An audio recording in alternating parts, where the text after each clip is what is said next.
This week, we read Parsha BeShalach featuring Bnei Yisrael's escape from Mitzrayim. As they're fleeing, Paro has a change of heart and begins to chase after them. You'll be back! Soon you'll see.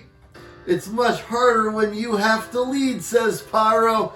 He says, you're not going to want to be free, and you're going to come crawling back to me. And sure enough, Paro was correct.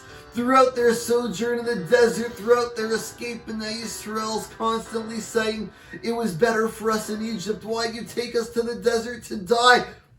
They're complaining throughout because it's so much harder when it's all your call. So how does Bnei Yisrael get cured of this desire to return to Egypt? As they keep crawling back to King George, Paro. How do they become cured of this? It's towards the end of the Parsha when they come to a lake called Mara, the bitter waters. The Torah tells us they could not drink from the waters for they were bitter. The seemingly regular translation is that Bnei Yisrael couldn't drink the waters for the waters were bitter. But really, perhaps one can read it that it wasn't the water that was bitter, it was Bnei Yisrael that was bitter. They couldn't drink the water because everything in their mind was bitter because that's who they were at that time.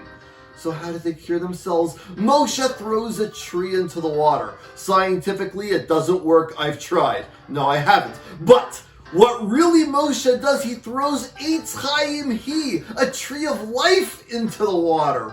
He throws the Torah into the water. When we inject Torah into our daily trials and tribulations, our struggles throughout life, everything makes sense. Everything is doable. Because life is so much harder when there is no purpose. When there is no purpose, there is no focus. We return to Mitzrayim. But when we have Torah, when we have an idea of where we want to go and how to get there, we succeed. And there's no need to return to King George or Paro. We can return to Eretz Yisrael, to a holy life where we need to be. Shabbat Shalom and good Shabbos to all of you.